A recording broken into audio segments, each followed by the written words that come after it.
Nicole woke up and heard noises in the kitchen. When she went in, she saw her father sitting in a wheelchair and trying to make her breakfast.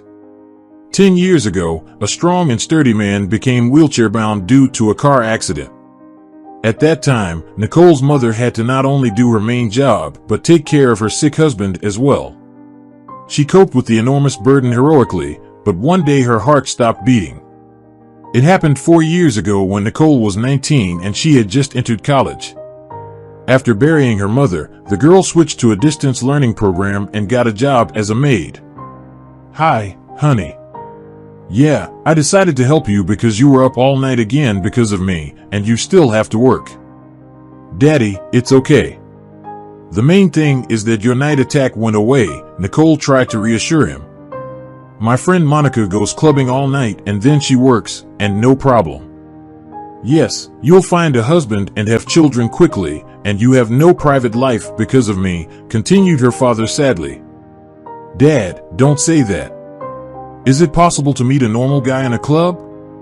If it's meant to be, my destiny will find me." At the bus stop, they talked again about Nicole's problems at her new job. She had recently switched from a small hotel to the best one in town and had already fallen out of favor with the manager, Mrs. Scott. She was constantly picking on Nicole and some of the other maids, always giving them the most difficult and unpleasant assignments. The hotel owner rarely visited the city and completely entrusted the management to Mrs. Scott, which she was unspeakably happy about. One rainy evening, and did not hesitate to line her own pockets shamelessly. All this, Nicole heard from one of the oldest workers, Mrs. Flores, on the first day.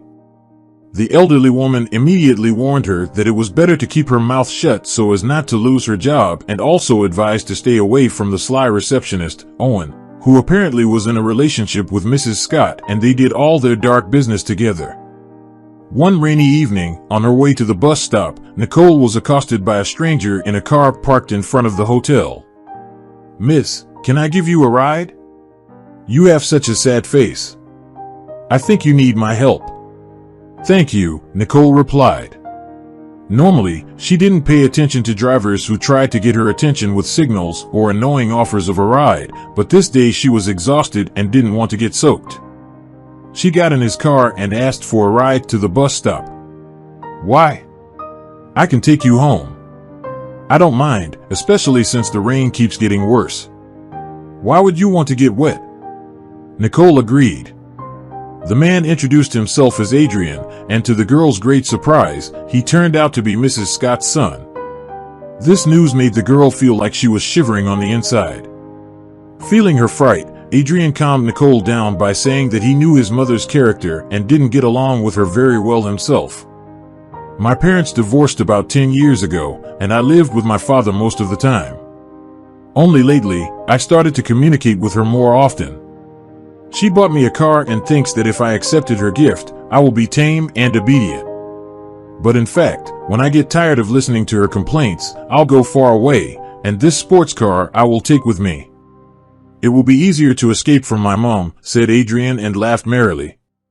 Nicole thought to herself that she would be glad to get away from Mrs. Scott too, but she had to, like many in their hotel, put up with her for money.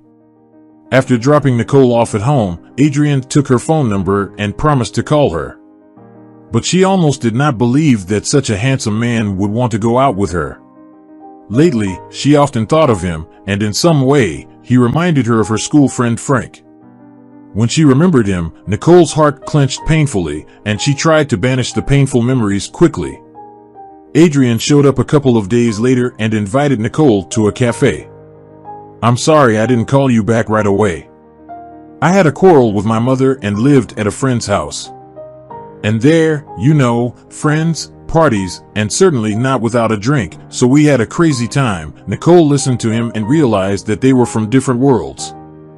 Adrian relentlessly spoke about his cheerful and carefree life, where he had never thought about where to get money because since childhood he had been used to getting unlimited amounts of it, first from his father and then from his mother. He talked about his travels and parties, his surfing hobby, and other aspects of his life with absolutely no interest in Nicole's life.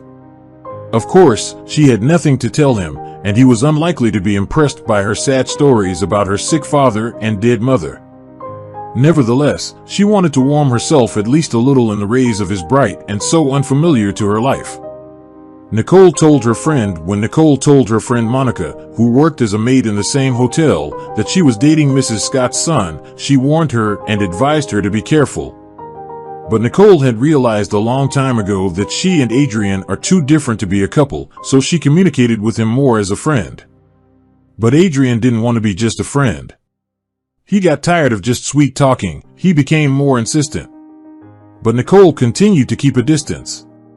Time passed, and soon Mrs. Scott found out about her son's passion, calling Nicole from her office. The woman pounced on her with accusations and threats. "What have you been doing in my son's car? I have seen you. My son is no match for you. Don't you dare even look in his direction," the woman shouted angrily. "It's your son who's constantly seeking my attention, not me," said Nicole, unable to restrain herself. Mrs. Scott's indignation was boundless.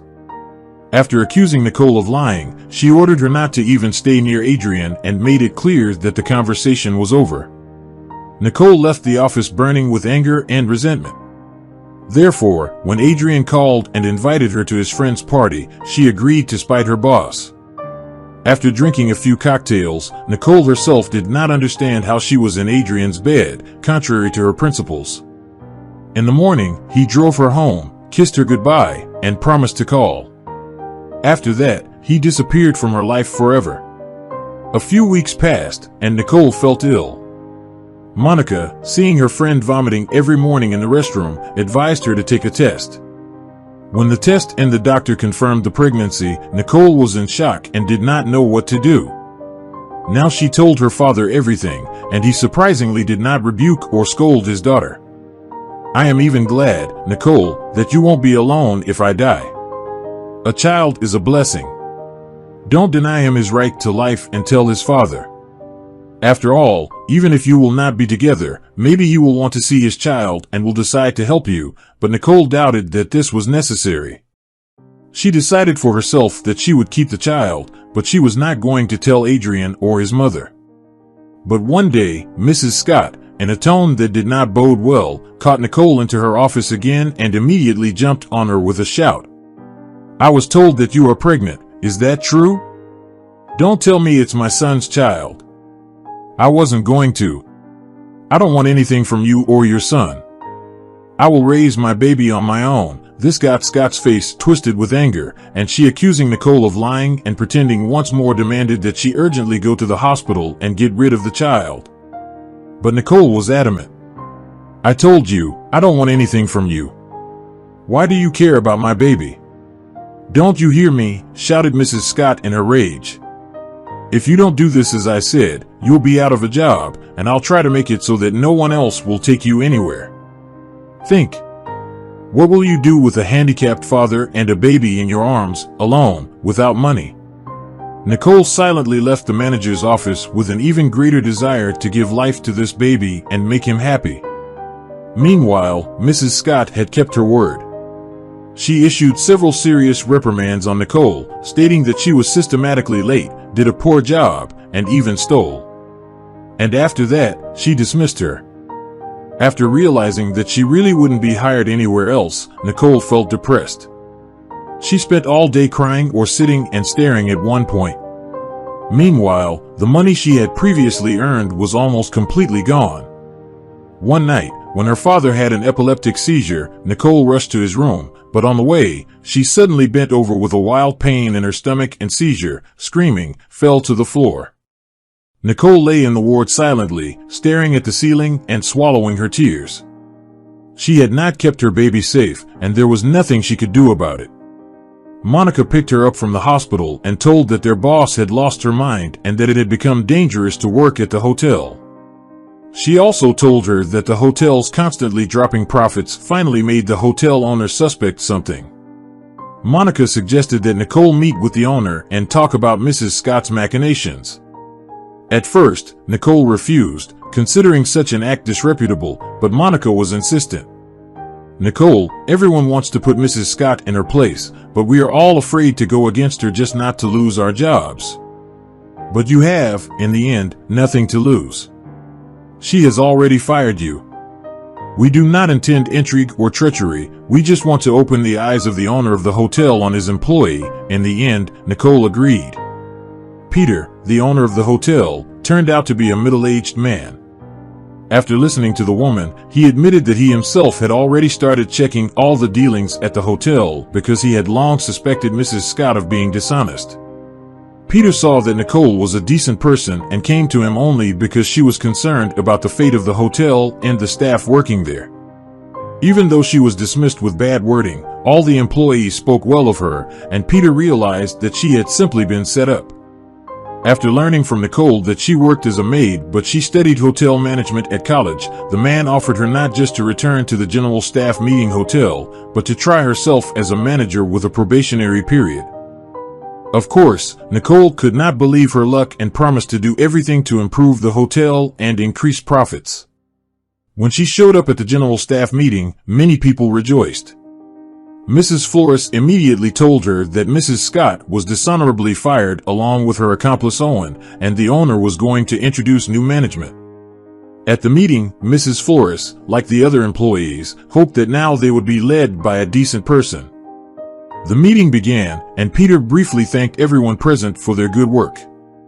He promised that if in the next quarter everyone worked as friendly and well-coordinated and the proceeds increased by 20%, he would raise everyone's salary by the same percentage.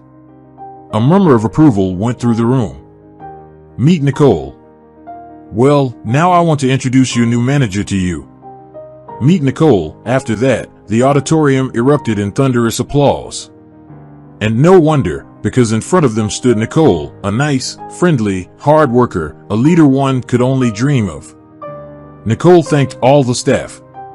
"Friends, I really hope that you and I will do our best to have only good reviews about our hotel. Now let's get to work." It wasn't easy for Nicole at first because she had to combine her new position and her college exams. But the joy of finally being able to pay for her father's treatment, nutritious meals, and a nurse gave her strength. Meanwhile, the hotel's business really took off, and Peter kept his promise and raised everyone's salary and approved Nicole for her position. In her personal life, Nicole was also expecting joyous changes, and it was helped by chance. One day, a fire inspector came into her office, and when he saw Nicole, he was literally dumb with surprise. "Nicole, I didn't expect to see you here. I heard a rumor that you had quit college and were working as a maid, and it turns out that you are the boss." "You look wonderful," muttered the man. "Oh, Frank, I switched to a distance learning program and finally got my diploma," smiled Nicole. They chatted some more, and Frank, embarrassed as he had done long ago, asked Nicole out. He had been in love with her since first grade, and in 10th grade, the first beauty of the school, Trinity, fell in love with him and did everything to seduce him. She was experienced beyond her years, so she easily conquered the head of Frank, who was desperate to get love from the prude Nicole, so their paths parted. Then Frank went to serve in the army, and during all this time, Trinity led a pretty riotous lifestyle. Nevertheless, she managed to convince the guy of her love and loyalty, and even in one of his vacations, she managed to get pregnant from him. So, returning after the army, he had a little daughter, Molly, waiting for him at home. Frank and Trinity got married, but even after the wedding, Trinity did not calm down, and being attracted by a young lieutenant, she left her poor husband with the baby and went with her new love to another state. All this Nicole had heard from their mutual acquaintances because she had never seen Frank since then. But she did not hold a grudge against him, and all the past offenses were far behind her. At the coffee shop, they talked about absolutely everything. They reminisced about their childhood years, about Nicole's parents who were always nice to Frank. "You know, I want you to introduce me to Molly," Nicole finally made up her mind. "Let's take her tomorrow and go together to my daddy. He will be pleased to see you.